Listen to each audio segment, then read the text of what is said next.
Welcome to Today in Prophecy Daily News in 15 minutes or less. Hey, just a quick reminder, this coming Sunday, 5 p.m., September 8th, I will be at 412 Church in Temecula, California, Southern California. John Howler is going to be my guest. If you're in the area, make sure that you join us. There's no registration that's needed. The event is also free. Hope to meet you guys there. Glad to be able to do this on a Sunday night back in a church building again. It's going to be just absolutely terrific. But we have a lot of news to talk about. So if you guys are ready, let's roll. So Jewish News Syndicate reports Gaza hostage families to government destroy Hamas.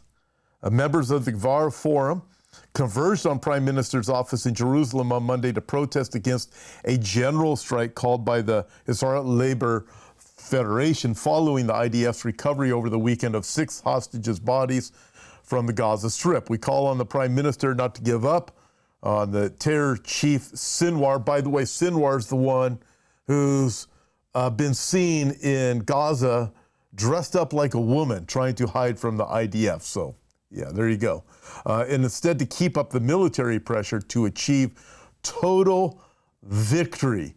I look at this and I think no doubt there are protests all over Israel for all different, coming from the various groups. Listen, Israel cannot let up on this, and anybody who knows the Bible and knows the facts knows that Israel has to finish this job with Hamas, and they still are. They're confronted. They have 7 different areas where the enemies are coming at them from: Hamas, Hezbollah, the Houthis, Judea, Samaria, Iran. There's 7 different areas where they're constantly being threatened in real threats. Looking at this, unbelievable. And the world is against Israel. And it seems to be turning more and more against Israel, definitely here in the U.S. too. But check this out right here within the United States, back to school, right?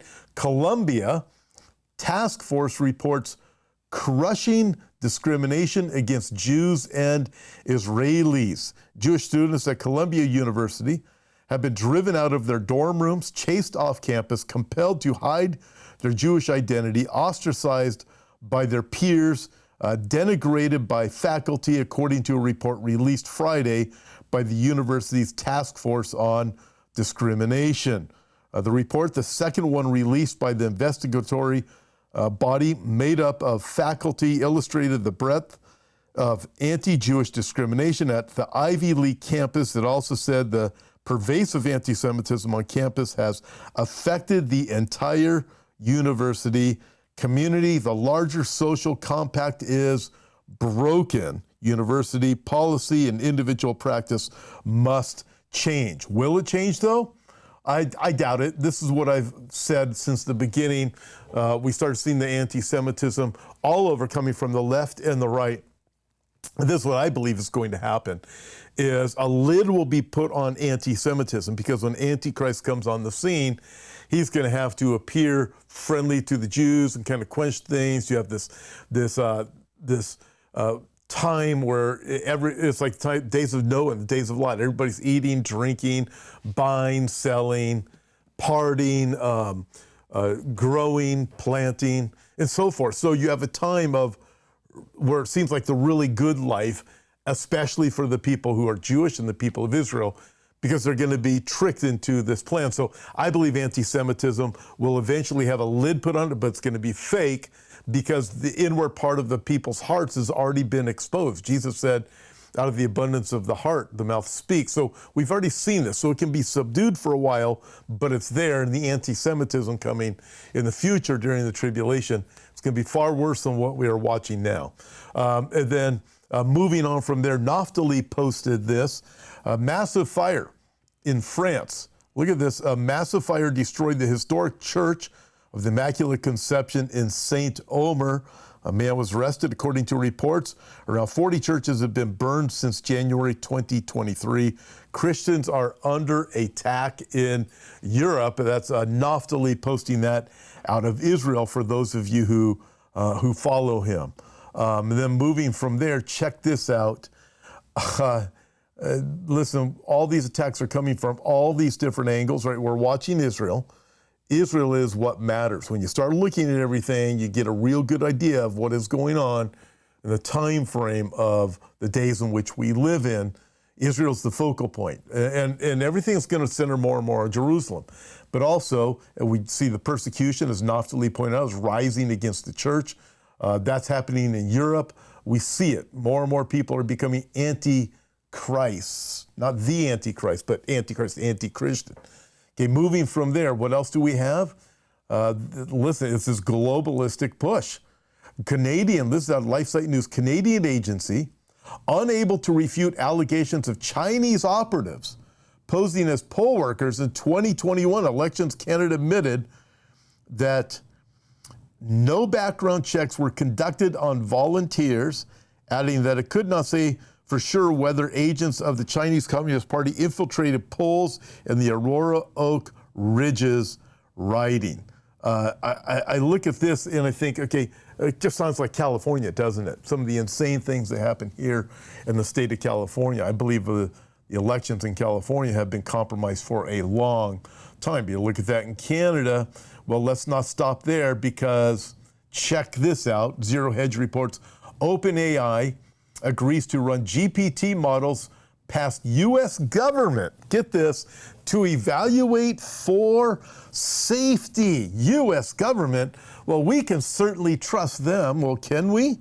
AI companies OpenAI and Anthropic, have agreed to run their new AI models past the U.S. government's AI Safety Institute to evaluate their capabilities and risks, as well as collaborate on methods, get this, to mitigate potential issues, reports Bloomberg. Safety is essential to fueling breakthrough technological innovation. These agreements are just the start, but they're an important milestone as we work to help responsibly steward the future of AI. Let me ask you this. Do you trust the U.S. government looking out for your safety? Well, I sure don't. We've seen the facts. The facts are there. And we still have an administration that's trying to deny everything. Well, speaking of the U.S. government, check this out. You know, Tim Walz, the running mate of Kamala Harris. Imagine if Kamala becomes president and whatever happens with this guy. Right? Listen to this. Tim Walz, Attorney General from Minnesota, his Attorney General, Keith Ellison, celebrates Brazil banning Elon Musk's X. Keith Ellison, get this. Wait till you hear all of this. Attorney General for Minnesota, the state where Kamala Harris VP pick Tim Walz serves as governor, on Monday celebrated Brazil's Supreme Court banning Elon Musk's X from the country. In fact, he even posted he posted "Thanks Brazil" in a post on X for Labor Day. All right, now you got to hear the rest of the story, because it's really something else, and it should wake you up if you're not already awake to what is going on. So we already just saw the last news story where the U.S. government is going to watch out for our safety regarding AI. Well, these are government people, right? They've been elected. They're in these different positions. You have Kamala Harris, you have Walz, and now you have the Attorney General for Minnesota saying this. He praises Brazil for censoring X in Brazil, but he posts his praise for the censoring of X on X. Okay, get that. These people are total hypocrites. Thank you for censoring X. Let me post this on X. Do you see the hypocrisy? Listen, there's so much more to the story, but think of this before I go through the rest of it.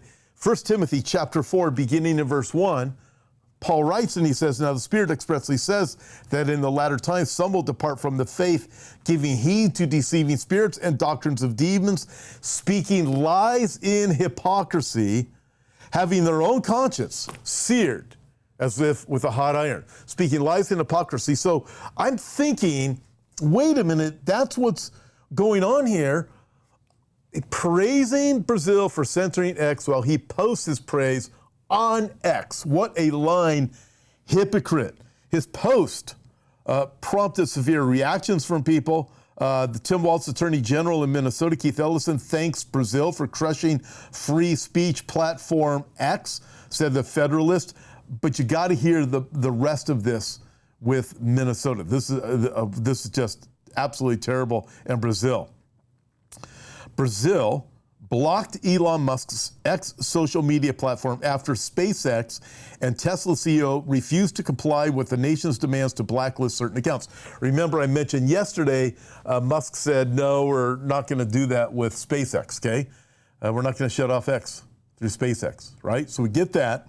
But Musk claimed on his platform that the country also, get this, that was yesterday, sorry, get this, that the country also froze the assets of Starlink, his satellite internet company.